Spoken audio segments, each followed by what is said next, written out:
नमस्कार, मैं हूं रत्ना और आप देख रहे हैं सी न्यूज़ भारत। आए रुक करते इस खबर की ओर। जिस दुल्हन को समाज में लुटेरी दुल्हन कहकर बदनाम किया गया, आज उसी महिला के हक में कोर्ट का बड़ा फैसला आया है।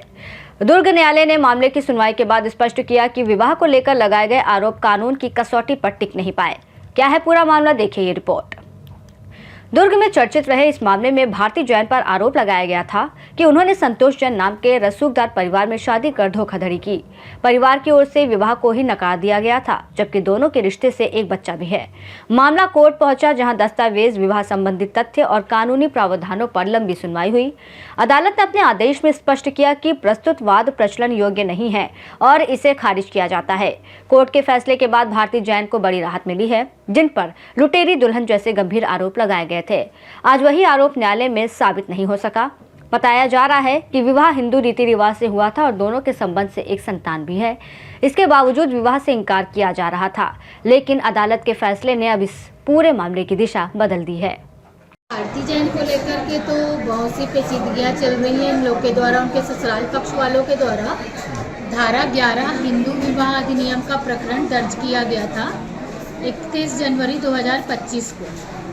उसमें अनावेदिका जो है वो तो बेचारी उपस्थित नहीं हो सकती, उसका एक छोटा बच्चा है। इन्होंने जो प्रकरण दर्ज किया था वो विवाह शून्य करने को किया था कि ये जो शादी हुई है ये इसने झूठ फरेब करके की है और ये शादी शून्य होना चाहिए। उसमें उन्होंने ग्राउंड बनाया था बाईगेमी, मतलब द्विविवाह का। उनका ये कहना था कि भारती जो है वो विवाह के पूर्व एक और विवाह की थी जिसका उसने तलाक नहीं लिया था और बिना तलाक लिए एक विवाह के जीवित रहते हुए उसने दूसरा विवाह किया था।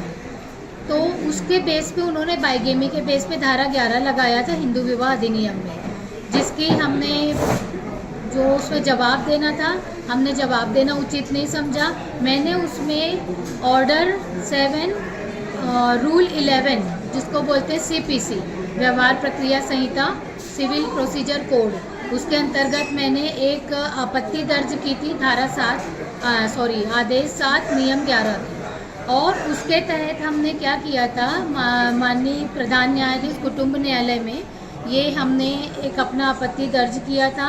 उस आपत्ति में हमारे अपोनेंट थे राजकुमार तिवारी सर इसमें पैरवी किए थे और उसमें हमने ग्राउंड बनाया था, जिसमें हमने ग्राउंड लिया था इसमें संविधान में हिंदू विवाह अधिनियम की धारा 2.2 ये बोलती है कि कोई भी अनुसूचित जनजाति की महिला या पुरुष, उनके विरुद्ध हिंदू विवाह अधिनियम 1955 के अंतर्गत कोई भी प्रकरण दर्ज नहीं किया जा सकता।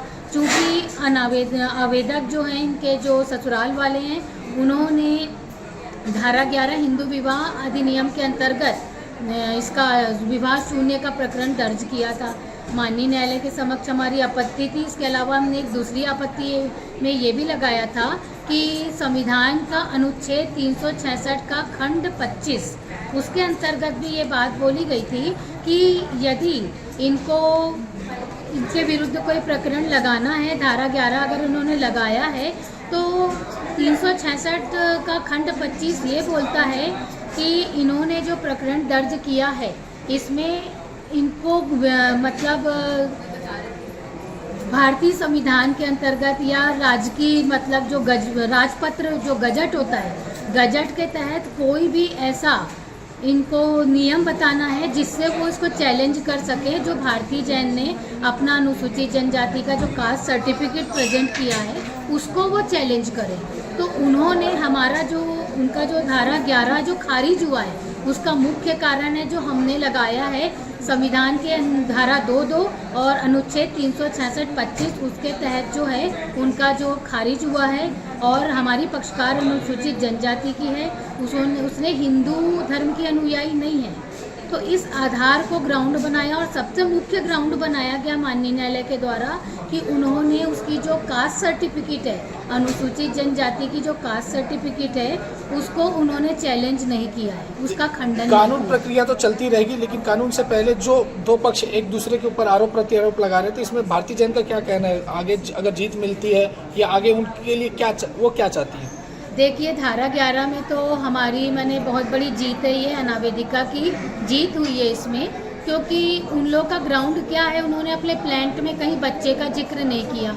उनका एक बच्चा है अनावेदिका, आवेदक और उनका एक बच्चा है जिसका उन्होंने कहीं जिक्र नहीं किया है। ये बात एकदम स्पष्ट है कि आवेदक गण जो है अनावेदिका और उनके अपने बच्चे के नैतिक दायित्वों से बचने के लिए ये झूठा प्रकरण न्यायालय में दर्ज किया। इसके अलावा और भी जितने प्रकरण दर्ज किए उन्होंने सब झूठ फरेब है और अपनी पत्नी और बच्चे के नैतिक दायित्वों से बचने के लिए, उसको पैसे देने से बचने के लिए, उसको आर्थिक मदद से बचने के लिए ये सारे केस लगाए। हमको कोई फर्क नहीं पड़ता, हमारी धारा 11 में जो जीत हुई है इससे अगर वो हाई कोर्ट में भी जाते हैं, हाई कोर्ट में भी वो जीत नहीं पाएंगे, इवन सुप्रीम कोर्ट में भी जाते हैं वहाँ भी नहीं जीत पाएंगे, क्योंकि हमारा ग्राउंड एकदम पुख्ता है। जो ग्राउंड हमने बनाया, में माननीय सर्वोच्च न्यायालय का हमने साइटेशन लगाया है, रूलिंग पेश की है, तो उस और वो रूलिंग जो पेश की है आज तक ओवर रूल्ड नहीं हुई है। तो हमारा ये पूरा मानना है कि आगे निकट भविष्य में भी ये चाहे हाई कोर्ट चले जाएं, सुप्रीम कोर्ट चले जाएं,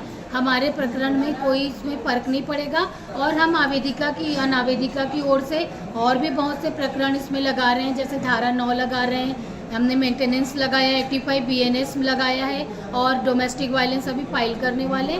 तो हमारे पक्ष में कहीं कोई कमी नहीं आएगी और हम कानूनी तौर पे हर फील्ड में जीत पाएंगे और अनावेदिका को न्याय दिलाएंगे। हर प्रक्रिया में ये लंबे प्रोसेसर और प्रक्रिया में चलते रहता है, लेकिन कुछ समय के बाद ये होता है कि एक समाधान ढूंढना चाहिए। तो भारती जैन की तरफ से ऐसा कुछ विचार है कि जो देखिए, भारती जैन की तरफ से तो ये है कि वो तो बाइज्जत अगर सम्मानपूर्वक माँ और बच्चे को, अपनी पत्नी और बच्चे को ले जाते हैं, उनको स्वीकार करते हैं, तो वो जाने को तैयार है।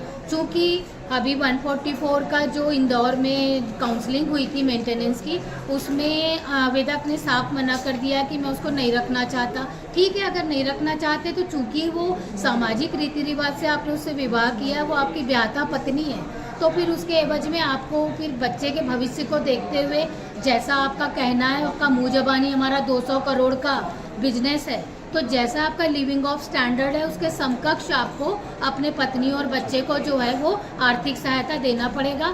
अगर आप उसको नहीं ले जाना चाहते हैं पत्नी के रूप में, तो आर्थिक सहायता आपको देना पड़ेगा और वो आर्थिक सहायता लेके कोई अपना बच्चे के लिए छोटा मोटा काम शुरू करेगी और अपने बच्चे का भविष्य संभालेगी। दुर्ग छत्तीसगढ़ से सी न्यूज़ संवाददाता धर्मेंद्र गुप्ता की रिपोर्ट। फिलहाल इस फैसले के बाद भारती जैन और उनके परिजनों ने राहत की सांस ली है। वहीं ये मामला उन आरोपों पर भी सवाल खड़े करता है जिनके आधार पर किसी महिला को बिना न्यायिक निर्णय के बदनाम कर दिया जाता है। इस रिपोर्ट में फिलहाल इतना ही। देश और दुनिया की तमाम बड़ी खबरों के लिए देखते रहिए सी न्यूज़ भारत।